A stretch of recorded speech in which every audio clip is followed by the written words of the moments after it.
Bonjour à tous, aujourd'hui on va suivre un tutoriel pour remplacer l'écran standard, donc ce n'est pas l'écran prémonté, c'est l'écran sans les éléments prémontés sur l'iPhone 8. Cet écran il comprend la vitre et également l'écran LCD. Vous le retrouverez en vente sur notre site internet. Il vous sera livré avec le patron d'aide au montage qui va vous aider à repositionner les vis et les éléments que l'on va enlever durant cette réparation. N'oubliez pas également de commander le kit d'outils spécial iPhone 8. Il est en vente sur notre site à partir de 7,90 €.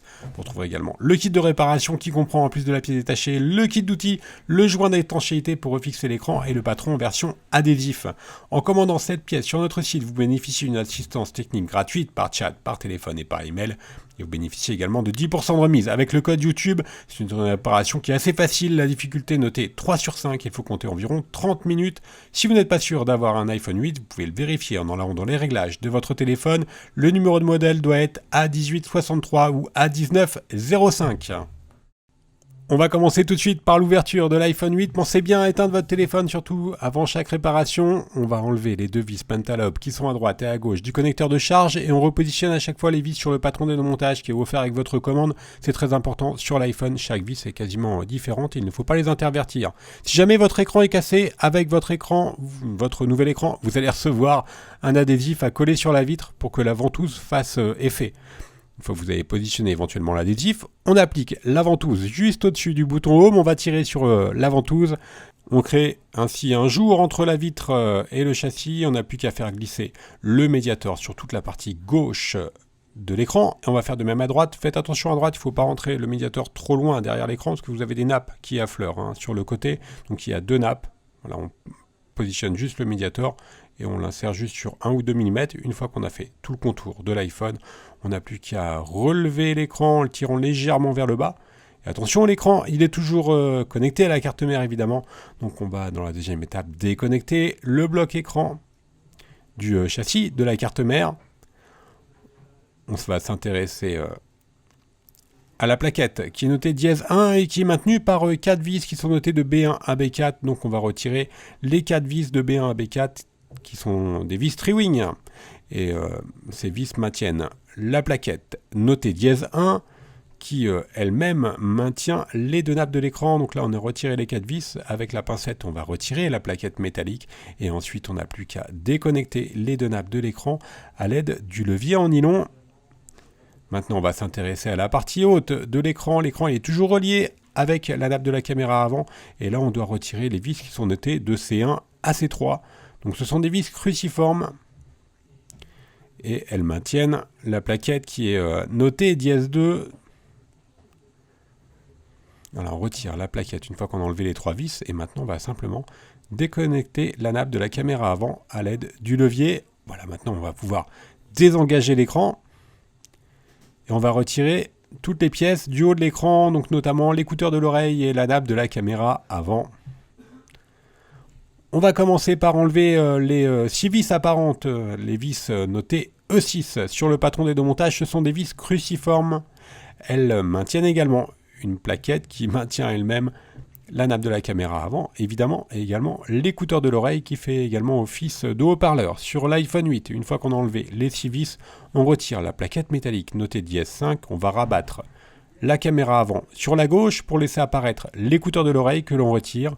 Ensuite, on va faire glisser la pincette sous le capteur de proximité luminosité et également sous les contacteurs du haut-parleur en cuivre. Voilà, entre les contacts et la vitre. Et on va décoller ainsi la nappe de la caméra avant qu'on va devoir repositionner ensuite. Éventuellement, vous pouvez récupérer, s'ils ne sont pas présents sur votre nouvel écran, les clips des capteurs de proximité et les clips de la caméra avant. Maintenant, on va devoir récupérer la nappe et le bouton Home. Pour cela, on va s'intéresser à la partie basse de l'écran. Et on va retirer toutes les vis notées de D1 à D4. Ce sont des vis Triwing et elles maintiennent une plaquette qui maintient elle-même la nappe du bouton Home. Voilà, on enlève les 4 vis. Alors c'est très important, vous devez absolument conserver votre bouton Home d'origine pour conserver les fonctions Touch ID et la fonction retour au springboard. Ensuite, à l'aide du levier en nylon, voilà, je fais un petit arrêt sur image, c'est très important. À l'aide du levier en nylon, on va positionner le levier en nylon et la pincette pour déconnecter. Vous les positionnez exactement comme sur l'arrêt sur image. Donc, on met le levier sur la nappe et on va déconnecter avec la pincette la nappe du bouton Home. Voilà, on n'a plus qu'à relever. Et avec la pincette, on va finir de décoller la nappe du bouton home en passant la pincette entre la nappe et l'écran. Et on n'a plus qu'à retirer la nappe du bouton home qui est notée dièse 4. Maintenant, on va enfin récupérer la plaquette métallique de l'écran LCD. Alors c'est assez facile, il y a juste 6 vis à enlever. Voilà, elles sont notées de F1 à F6 et elles sont situées sur la tranche de l'écran. Ce sont des vis Triwing. Et une fois n'est pas coutume, vous pouvez les intervertir, elles font la même taille. Hein. Voilà, pour les 6 vis de la plaquette. Et le démontage est maintenant quasiment terminé. On retire la plaquette et le démontage est terminé. On va passer à la partie remontage. On va commencer bien sûr par reprendre notre nouvel écran. Voilà le nouvel écran. On va repositionner la plaquette métallique que l'on vient tout juste d'enlever et que l'on va refixer bien sûr avec les 6 vis Triwing qui sont notés de F1 à F6. Alors faites attention, si votre châssis métallique il est un petit peu tordu, vous aurez du mal à rentrer l'écran dans le châssis, donc là vérifiez bien qu'il soit bien équerre par rapport à l'écran. Voilà, là où vous repositionnez les vis en fait. Hein. Maintenant on va s'intéresser à la partie bouton home, on va remettre le bouton home sur son emplacement d'origine, donc le bouton home d'origine sur l'emplacement d'origine. On n'a plus qu'à reconnecter le bouton home. Une fois qu'il est reconnecté, on va bien sûr repositionner la plaquette qui est maintenue par les vis de D1 à D4. Voilà, la plaquette elle est notée dièse 3 et les vis elles sont notées de D1 à D4. Pour rappel, ce sont des vis Triwing. Voilà pour la dernière vis. Maintenant, on va s'intéresser à la partie haute de l'écran. Si éventuellement vous n'avez pas de clips sur votre nouvel écran, il faudra reprendre les clips que vous avez récupérés tout à l'heure. On va repositionner la nappe de la caméra avant.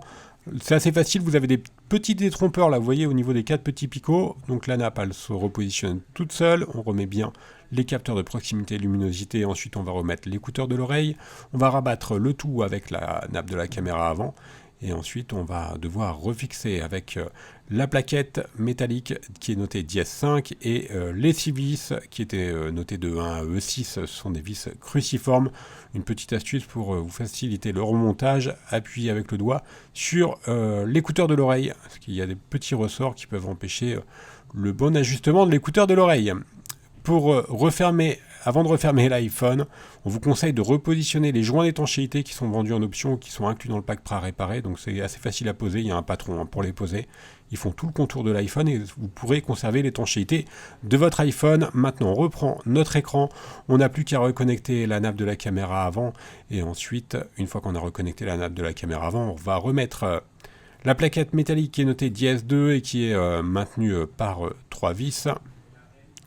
Voilà pour la nappe de la caméra avant, qui gère également bien sûr l'écouteur de l'oreille et le haut-parleur et les capteurs de proximité luminosité. On va reconnecter nos 2 nappes de l'écran, donc la nappe du bouton home et la nappe du LCD qui gère également le tactile. On remet la plaquette qui est notée dièse 1 et on va remettre nos 4 vis qui étaient notées de B1 à B4. Faites attention à ne surtout pas intervertir ces vis-là, c'est très important de ne pas se tromper de vis, parce que là vous avez la carte mère qui est vraiment là. Juste à côté, on revise sur la carte mère. Une fois que vous avez remis ces 4 dernières vis, vous pouvez refermer l'iPhone tout simplement, comme un livre, et on va faire pression sur toute la surface de l'iPhone. Il ne nous reste plus qu'à remettre, bien sûr, les 2 dernières vis, les vis Pentalobe qui étaient notées A1 et A2 sur le patron des démontages. Vous retrouvez en commentaire de la vidéo tous les liens vers les produits que l'on a utilisés durant cette réparation. N'oubliez pas que vous bénéficiez de 10% de remise avec le code YouTube. On reste joignable par mail, par chat ou encore par téléphone. Et n'hésitez pas à nous suivre sur les différents réseaux sociaux. Merci à tous d'avoir suivi ce tutoriel et à bientôt pour de nouvelles vidéos.